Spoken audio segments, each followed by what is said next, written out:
যুক্তরাষ্ট্রের সঙ্গে চুক্তিতে ১৩২৭ কোটি রাজস্ব হারাবে সরকার। জ্বালানি সরবরাহ বিঘ্নিত হলে মূল্যস্ফীতির ওপর আরও চাপ তৈরির শঙ্কা সিপিডির।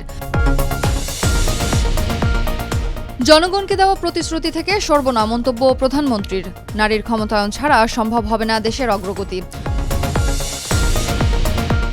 কোটি টাকা ঘুষ চাওয়া অডিও ফাঁসের ঘটনায় তোলপাড়। প্রসিকিউটরদের দুর্নীতি বরদাস্ত করা হবে না, হুঁশিয়ারি প্রধান কৌঁসুলির।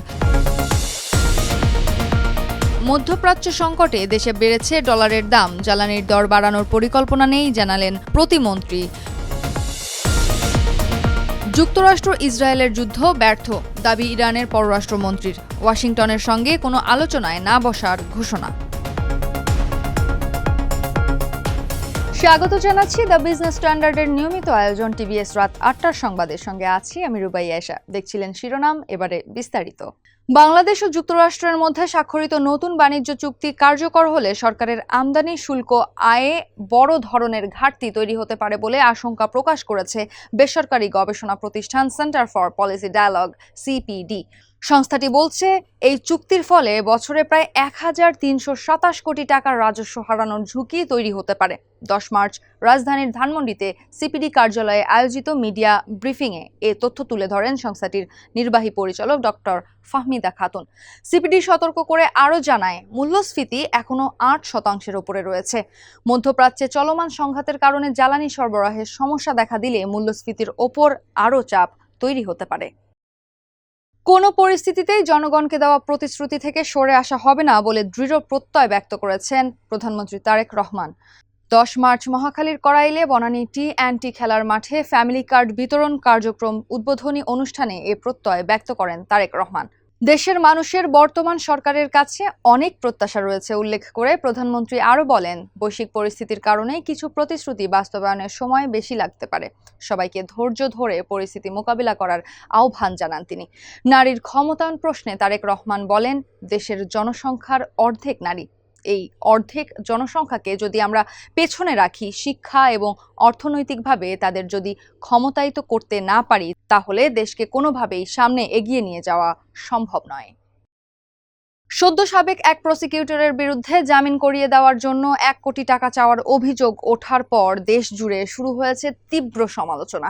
৯ মার্চ প্রসিকিউটর সাইমুম রেজা তালুকদারের কোটি টাকা ঘুষ চাওয়ার অডিও ফাঁস হয়, যেখানে তিনি চট্টগ্রামের রাউজানের সাবেক সংসদ সদস্য ফজলে করিম চৌধুরীকে খালাসের কথা বলে তার পরিবারের কাছে ১ কোটি টাকা ঘুষ চান। এ বিষয়ে আন্তর্জাতিক অপরাধ ট্রাইব্যুনালের প্রধান কৌঁসুলি মোহাম্মদ আমিনুল ইসলাম হুঁশিয়ার করে বলেন, প্রসিকিউটরদের দায়িত্ব পালনে কোনো দুর্নীতি বা অনিয়ম বরদাস্ত করা হবে না।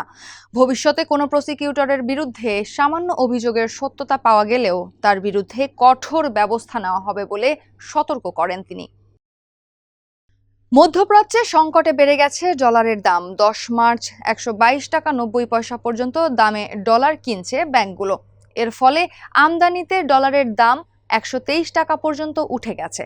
এক সপ্তাহ আগেও আমদানিতে ১২২ টাকা ৫০ পয়সা পর্যন্ত দাম নিয়েছিল ব্যাংকগুলো। এদিকে আপাতত বিদ্যুৎ ও জ্বালানি তেলের দাম বাড়ানোর কোনো পরিকল্পনা সরকারের নেই বলে জানিয়েছেন বিদ্যুৎ ও জ্বালানি প্রতিমন্ত্রী অনিন্দ ইসলাম অমিত। ১০ মার্চ সচিবালয়ে নিজ দপ্তরে সাংবাদিকদের সঙ্গে আলাপকালে তিনি এসব কথা জানান। প্রতিমন্ত্রী বলেন, জ্বালানি ও বিদ্যুৎ নিয়ে যেটুকু উদ্বেগ উৎকণ্ঠা মানুষের মধ্যে কাজ করছে তা দ্রুতই কেটে যাবে। দেশে বর্তমানে কোনো ঘাটতি নেই। ইরানের বিরুদ্ধে যুক্তরাষ্ট্র ও ইসরায়েলের শুরু করা যুদ্ধকে ব্যর্থতা হিসেবে উল্লেখ করেছেন ইরানি পররাষ্ট্রমন্ত্রী আব্বাস আরাকচি। তিনি বলেন, প্রথম পরিকল্পনায় ব্যর্থ হয়েছে দেশ দুটি। এখন তারা অন্য পরিকল্পনাগুলো কার্যকর করার চেষ্টা করছে। ১০ মার্চ এক বিবৃতিতে এ কথা জানান ইরানের পররাষ্ট্রমন্ত্রী। তিনি দাবি করেন, যুক্তরাষ্ট্র ও ইসরায়েলের সামনে যুদ্ধের কোনো সুনির্দিষ্ট লক্ষ্য বা শেষ নেই, আর এ কারণেই আবাসিক এলাকাগুলোতে নির্বিচারে হামলা চালাচ্ছে তারা। ইরানের রাজধানী তেহরান সহ বিভিন্ন শহরে মার্কিন ইসরায়েলি হামলা চলছে। হামলায় কেঁপে উঠছে দেশটির বিভিন্ন শহর, জবাব দিচ্ছে ইরানও।